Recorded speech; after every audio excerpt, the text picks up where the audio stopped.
Hi everybody, I'm going to show you today a project called tissue paper painting. Let's get started.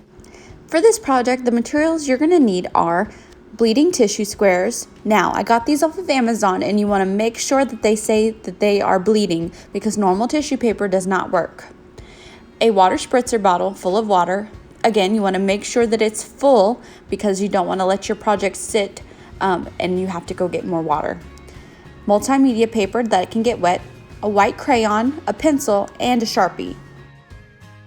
Our first step to do this project is to trace out our design with our pencil.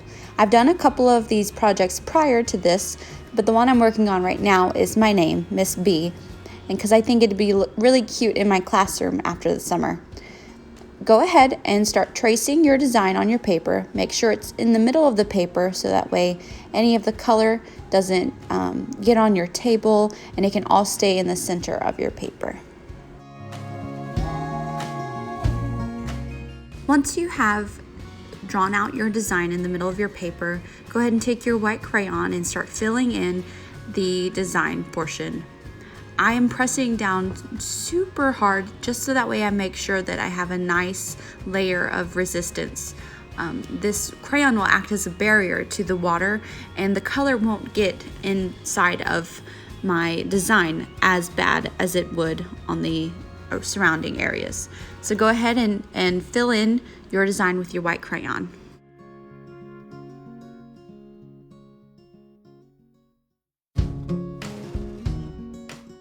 After you've colored in your design with the white crayon, you're going to start adding your colored pieces.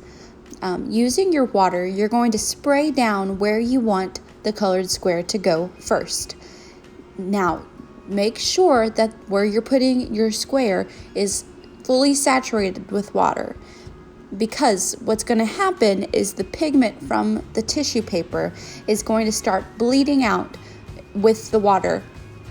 And so if you have the tissue paper on your paper without water and you spray the tissue paper with water, the tissue paper color is going to spread out over the square and it's going to leave the bottom of the square colorless. And we don't want that.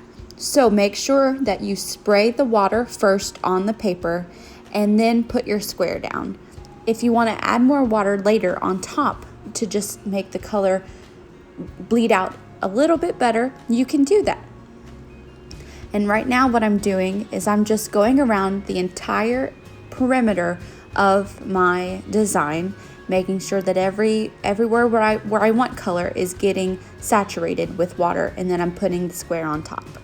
So just keep those things in mind, saturate the area fully first, and then put the colored square in the water.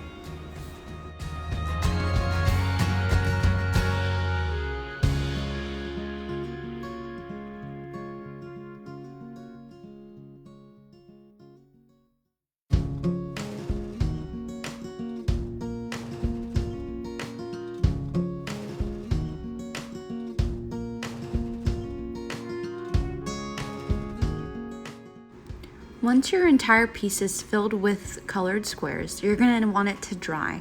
So as I'm putting the last couple of touches on here, you're going to see me point to my wrist because it's time to dry.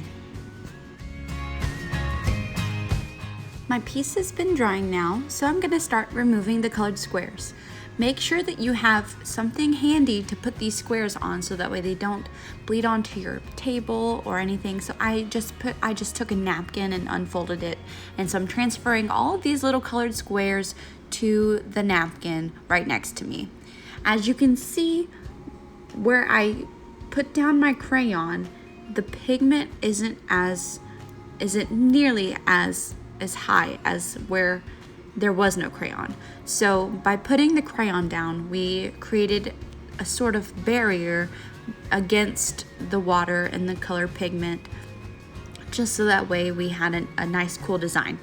It wasn't 100% successful. As you can see, there are some places that the color did stick to the crayon, but however, it is a lot less pigmented than the surrounding areas.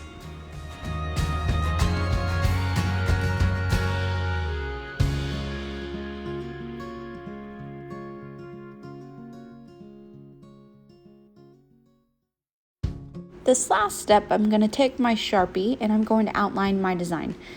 This was a last minute decision just because, as I had mentioned earlier, the crayon did not 100% do its job at resisting the pigment, and I just want to clean up these edges.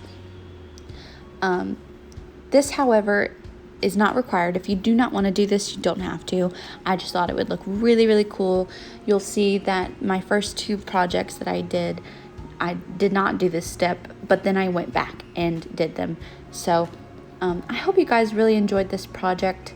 It was so fun to do, and it's fun to just make a lot of these. And I just really hope that you guys enjoyed them.